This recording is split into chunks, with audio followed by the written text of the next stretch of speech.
Hey everybody, welcome back to my channel. In today's video, I have another one of these religious/cultural videos for all of you to enjoy at home.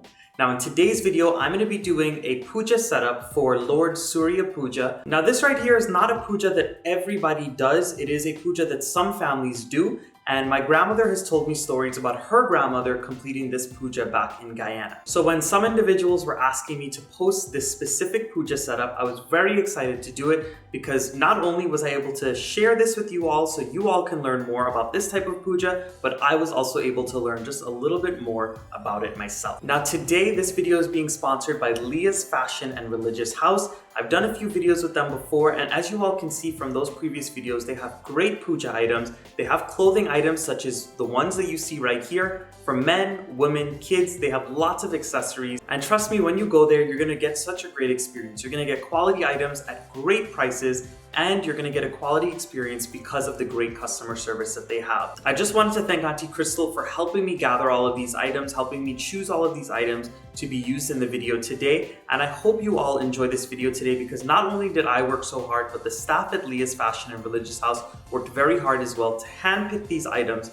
to share with you all in this video. And as usual, before I get into this video, just like I say whenever I do any religious videos, you always have to remember that every family has their own traditions, every village in Guyana, every different place has their own traditions, and every priest or pundit has their own set of ways of doing things and their own traditions as well. So in the comment section, please be respectful, please be open to new ideas, different things, and if your family does this puja a different way, then please go ahead and leave the comments down below because I would love to keep learning about it, and I'd love to learn about the way that your family does it.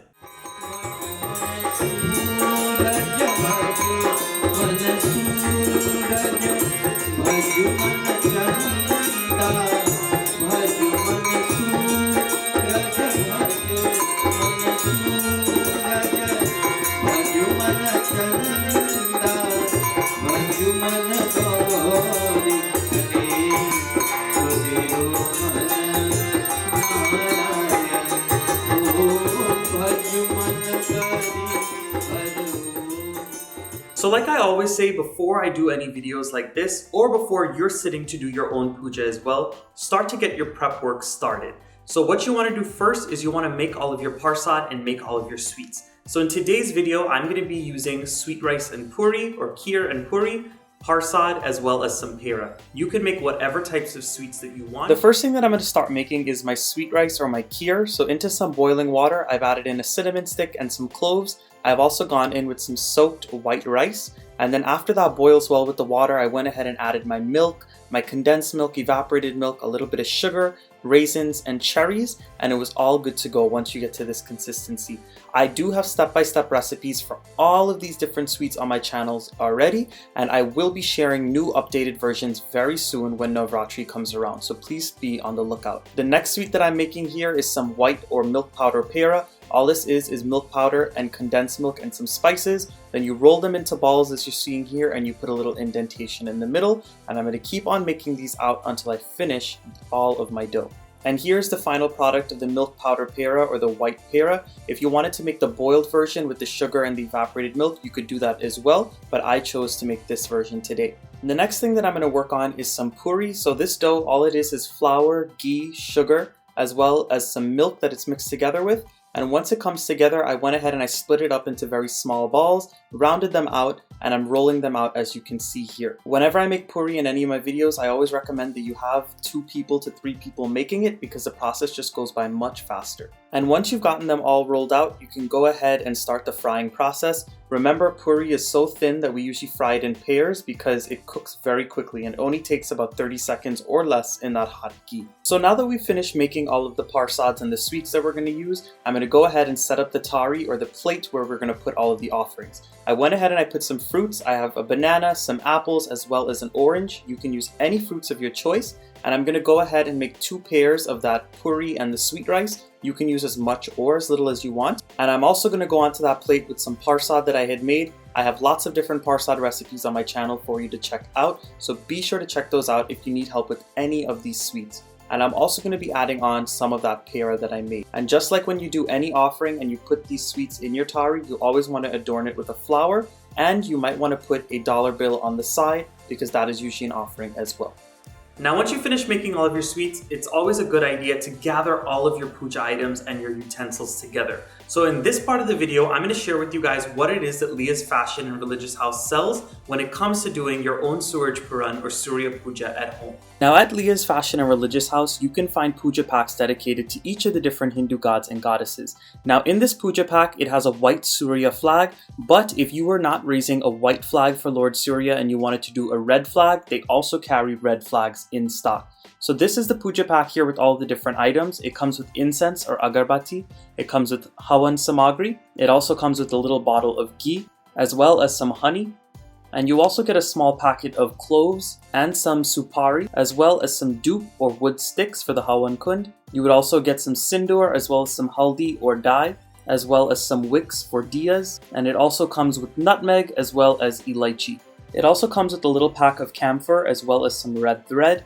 And you will also get a diya in there, and if you need extra diyas, they sell them at Leah's Fashion and Religious House. And you'll also get some gugul or frankincense. There's also chandan and a little bit of attar or perfume. Now this is basically everything you need for any type of puja. Again, depending on your priest, depending on the type of puja you're doing and the way your family does it, you might need more or you might need less. And if you do need more items, just go ahead and ask at Leah's Fashion and Religious House, because they also sell small packs of every single puja item that you can imagine and that you would need. Now when people do their puja, a lot of people will get a big thari or a big plate and go ahead and empty out all of their puja items or their sarjam into it. But this is a method that my aunts taught me many years ago, and it definitely helped. All you need to do is get one of these Indian spice containers or masala dabbas, and inside of each cup you would put a different puja item that you would use during your puja. So in here I went ahead and I put the bottle of attar or the perfume, I put in my sindoor, my dye, as well as my chandan. These are three things that you will always use during every puja. And I'm also going in with some camphor. The best thing to do when using camphor for your puja is to break it up into small chunks so it's easy for use. And into another one, I'm also adding in some cloves. I'm using another one for some supari, and in the last one, you could put in your gugul or you can use your elaichi or cardamom. Now Lord Surya is part of the Navagrahas or the different planetary deities in the Hindu religion. He is the main one, or the sun. Now with that being said, this is not Navagraha puja or prayers to the planetary deities. This one right here is done to Lord Surya by himself, where his large flag is raised. Some people raise a red one or a white one. This is not for the planetary deities. Now I will mention that while some people do the puja like this, some people will also combine it with the different navagrahas, and they will do the little flags with the different colored rices and the grains and all of that kind of stuff. If you want to see how to set up for that puja, I'm going to have that video uploaded on my channel very soon, so stay on the lookout for that. So at this point, I'm going to show you how to set up the actual beidi. Now for this part, you have two choices. You can use your beidi and fill it with dirt and then do the steps that I'm doing here with the flour, and then you could even put colored rice on the top. Or you can make it even simpler, and all you have to do is get a wooden structure like I have here, and then go ahead and take some all-purpose flour and line the sides with it. Once you line the sides with the all-purpose flour, you want to go ahead and make a crisscross pattern all the way around. You want to go north to south, east to west, northeast to northwest, southwest to southeast, and so on. The reason why we make all of these different lines is it is representative of the planetary deities or the Navagrahas. By doing this, you're always paying your respects and your homage to them before you start your puja. And in the middle of it, you would also create a small om with that same flour. And as I mentioned, you can also do this by filling the beidi with dirt and then doing this design on top and then covering it with a colored rice rangoli. But this is exactly what you're looking for to cover that beidi with that all-purpose flour. Again, it is up to you as to how fancy or how intricate you want to make your beidi look. But for today's video, the way that I'm going to make my beidi look very good is that I'm going to be putting a red cloth over the top of this. Now that I've gone ahead and covered my beidi with the red cloth, or if you're using any type of cloth of your choice, you can go ahead and place a white box on the back of the beidi. Now this is basically any cardboard or wooden box, and you want to cover it with white cotton cloth. Now the next step for this process is to go ahead and stick 5 small pieces or strands of bamboo stems on this white box. So you're going to put one all the way in the back of the white box in the middle, and then you're also going to put 2 in the back on the left and the right hand sides. And once you get the 2 in the back, you're also going to put 2 more strands in the front, left, and right hand sides. Once you get all of that bamboo stuck inside of the white box, you're going to gather up all of the tips or the tops of the bamboo and you're going to tie them together with a piece of string. So as you all can see, I went ahead and I gathered all of the tips of the bamboo together and I tied it with a piece of string, and then I went ahead and I took another piece of white cotton cloth and I spread it over the top of the bamboo strand. Now as you all can see, in the back of this white box, I went ahead and I put a big picture of Lord Surya. This is a picture that was gifted to me by Leah's Fashion and Religious House for use in this video. If you do not have a picture of him, you don't have to use it, that is purely optional, but you do need his picture or you do need his murti. I'm showing you both today just because I have both, but if you only have one or the other, that is perfectly fine. I also wanted to mention that you do not need to make the bamboo that long. You can make it much shorter if you want, to fit the size of your murti and to fit the size of the box that you have. Now the next thing that I'm going to do is I'm going to place a banana plant that is inside of a pot right next to the Surya Murti. Ideally, you either want to put this banana plant right next to him or you want to put it behind him. Now my pundit was telling me that traditionally you want to make sure that the leaves of the banana plant are hanging over whichever god you are worshipping. Now for today's purposes, I could not find a banana plant with very large leaves on it, so really you need to make do with what you have sometimes, and this is what I had. And once you finish setting up everything on top of the white box, in the back left-hand corner of the Bedi, you're going to go ahead and put a tulsi plant that you have in a pot. Now the next thing that I'm going to do is right in front of that white box on the regular main Bedi, you're going to go ahead and put your khalsa. So I have a red khalsa here, and Leah's Fashion and Religious House has so many different colors of khalsas to choose from, and they are all beautiful and hand painted. But inside of this khalsa, I'm going to go ahead and pour in some water.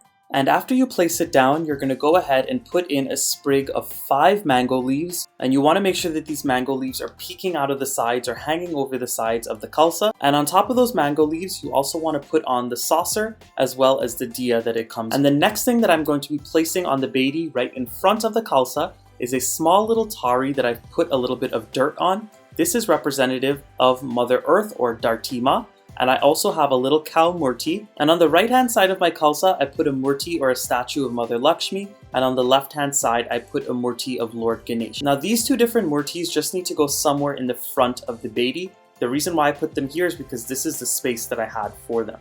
And the reason why we're using the murtis today is because whenever you do any type of puja, no matter to which god or goddess, you always start off with Lakshmi Puja and Ganesh Puja because those are always preliminary pujas to begin any one. And the next thing that I'm going to do is I'm going to take a small tari, I'm going to fill up the bottom with a little bit of white rice, and on top of that I'm going to go ahead and put my diya that I filled with ghee, I put a wick in there, and I lit it. And in that same tari, I'm going to go ahead and sprinkle on a couple flower petals. Now this tari is going to be used for arti. During the entire service or the puja that you have, this plate will be waved around the different gods and goddesses in adoration to them. And at the end of the puja, you will go around to all of your elders and your family members and you will wave this around them as well. And this is a sign of respect and showing thanks to your family members. And the next thing that I wanted to show you all is the different fresh leaves that I'm going to be using in this puja. Of course, you saw that I have the banana plant. You also saw that I have the tulsi plant, but the different loose leaves that I will be using today is some pond leaves. And before you use these pond leaves, you need to make sure to break off the little tip that is at the top of it. And when you look in the back, you need to remove that little stem that is in the back as well. And on this little plate here, I also have some duba grass, and some people will also use bahima grass, just depending on your tradition and which one you might use. Some people also use both. And I have some fresh flowers. Now somewhere close by or even right on the Bedi, you also want to keep the parsads that we went ahead and we made earlier. Now this is a plate with your different sweets, your fruits, the flour, and as I mentioned before, you might have to put some money or some dollar bills inside of it as well as an offering. And the next thing that you're going to do is set up your hawan kund for your hawan at the end of the puja. So at the bottom of the hawan kund, I always put in a couple tablespoons of water, and then right on top of that, I go ahead and I put foil wrap on it and wrap it up on the sides. The reason why I use the foil wrap is because it preserves your hawan kund and it doesn't allow that smoke and soot to attach to the hawan kund. And by adding in that water at the bottom, it also helps it from emitting too much smoke and too many fumes. So for anybody worried about using the foil wrap or even burning anything in this hawan kund, just know by adding in the water, it will help with all of that smoke that is created. And in the middle of the hawan kund, you always want to put a ghee-soaked cotton ball, and on top of that or around it, you want to go ahead and put 3 pieces of dupe or wood sticks in a triangle. And right next to your hawan kund, you also want to keep another tari or another plate or bowl of some sort with your hawan samagri and all of the different ingredients that you would need for your hawan at the end of the puja. So into this little tari, I'm going to be going in with some hawan samagri, and this pack is purchased from Leah's Fashion and Religious House. And right into that tari, on top of the hawan samagri, we're going to be going in with some elaichi pods or cardamom, a few pieces of crushed camphor, some cloves, as well as a little pinch of parsad, and you can also add in some fruits. I also went in and I crushed up one of those peras. Whichever one of the parsads you want to add in, you can as well. And I'm also adding in a little bit of honey on the top. And in the front of the Bedi, you also want to keep all of the different sarjam or the materials that you would need throughout your puja. Now this is that little Indian spice tray or the masala dabba that I showed you that I filled up the different cups with all of the different sarjam. And off to the side somewhere, you also want to go ahead and have some incense or agarbati that you put in the little incense holder that you have. And if you wanted to, you can start burning some before the puja just to give the area where you're completing the puja a very nice smell. Or you can leave it right there and wait for when your priest comes and starts the puja. And before I end this video, the reason why you saw that I'm using white and red is because these are the 2 colors that are most associated with Lord Surya. As I mentioned before, some people will raise a white flag in honor of him, some people will raise a red flag in honor of him. So that is the reason I went ahead and used some red and some white. So depending on your family's traditions and what colors you like to use, you can go ahead and use one or the other or both like I did here. But as you all can see, conducting a Lord Surya Puja is not hard to set up for at all. Once you have all of your ingredients, all of your items together and set up properly, you'll be able to have a puja that goes well and goes smoothly. So I hope all of you lovely people out there enjoyed this video today for how to set up for a Suraj Puran or Surya Puja. I would love to thank Leah's Fashion and Religious House yet again, the helpful staff, the wonderful people over there for helping me put this video together. Again, they're located at 11004 Liberty Avenue in Queens, New York, and I'll have all of their information in the description box right below this video for you to check them out. So with all of that said, if you all enjoyed this video today, please go ahead and give it a nice big thumbs up. Subscribe to my channel if you are not subscribed yet, and of course, drop those comments down below and let me know what you all would like to see next on my channel. Bye everyone!